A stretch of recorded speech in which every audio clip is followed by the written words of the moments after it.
नमस्कार। आज हम बात करेंगे ऐसे कौन से टेस्ट कराएं जिससे हमें फ्यूचर का हार्ट अटैक पता लगे, फिर हम प्रिडिक्ट कर सके अपने फ्यूचर को, या कुछ ऐसे टेस्ट जो हमें हार्ट की हेल्थ के बारे में बताए।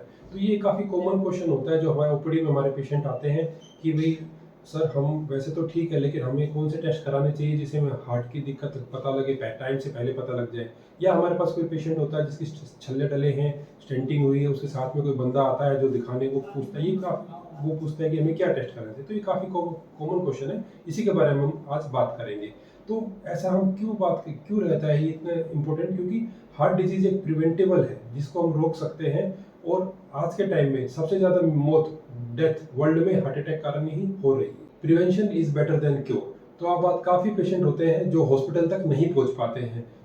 4 में से 1 पेशेंट को हार्ट की बीमारी कारण मृत्यु हो रही है और हर चौथे मिनट एक पेशेंट की डेथ हो रही है। तो आज हम इस टॉपिक को 3 भागों में बात करेंगे। सबसे पहले कौन से पेशेंट है या पर्सन है जिन्हें टेस्ट अपने समय से पहले करानी चाहिए और कौन कौन से टेस्ट कराने चाहिए, दूसरी बात। तीसरी बात, हमें अपनी दिनचर्या में क्या बदलाव करना चाहिए। तो अब सबसे पहले बात करते हैं हम कौन से पेशेंट में हार्ट अटैक के चांस या हार्ट की बीमारी के चांस ज़्यादा होते हैं। सबसे बड़ी ओल्ड एज, उम्र दराज लोगों में, मेल में, फीमेल जिनकी मेनोपॉज हो गया है, साइकिल बंद हो गई है, या फिर पेशेंट जिनको शुगर है, बीपी है, कोलेस्ट्रॉल है। ये पेशेंट जो पेशेंट स्मोकिंग करता है, ये पेशेंट ऐसे हैं जिनमें हार्ट अटैक या हार्ट की बीमारी होने के चांस ज़्यादा होते हैं और इनको टाइम से पहले ये टेस्ट कराने चाहिए। अब हम बात करते हैं क्या टेस्ट है जो पेशेंट को करानी चाहिए। सबसे पहले बात करते हैं कि हम बेसिक टेस्ट होते हैं, फिर होते हैं एडवांस टेस्ट। बेसिक टेस्ट में बात करते हैं ब्लड प्रेशर। सबसे पहले पेशेंट को अपना ब्लड प्रेशर चेक कराना चाहिए, जो हर जगह फ्री में टेस्ट हो जाता है। अगर ब्लड प्रेशर ज़्यादा है तो एक कार्डियोलॉजिस्ट को कंसल्ट करें।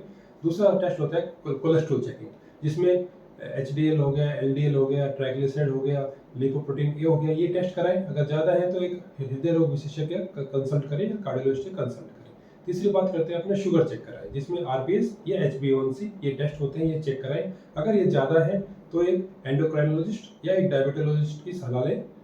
अगला टेस्ट आता है ECG। ECG एक बहुत बेसिक टेस्ट होता है लेकिन बड़ा इंपॉर्टेंट टेस्ट होता है। उसमें आपको हार्ट के बारे में पता लगता है हमें, इसलिए वो जरूर कराएं।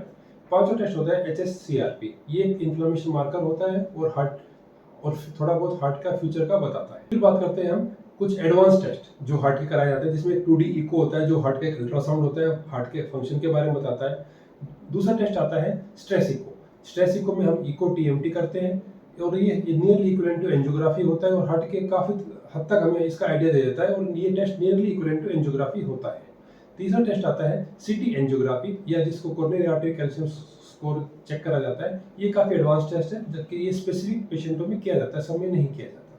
अब बात करते हैं हमें अपनी जीवन शैली, लाइफस्टाइल में क्या चेंज करना चाहिए। सबसे पहले हमें अच्छा खाना, घर का बना हुआ खाना खाना चाहिए। डेली वर्कआउट करना चाहिए जिससे हमारा वजन कंट्रोल रहे। दूसरी बात, स्मोकिंग और अल्कोहल का सेवन ना करें। तीसरी बात, एक अच्छी 7 से 8 घंटे की नींद लें। चौथी बात, अगर किसी पेशेंट को ब्लड प्रेशर, शुगर, कोलेस्ट्रॉल है तो वो डॉक्टर की सलाह लें, उसके अनुसार डाइट में और दवाई से कंट्रोल करें। और स्ट्रेस एक इम्पोर्टेंट फैक्टर आ रहा है आज के टाइम में, उसको, तनाव को कंट्रोल करें योगा से, और जैसे भी कुछ रिक्रिएशनल एक्टिविटी, कुछ गेम खेल के ये करें। धन्यवाद।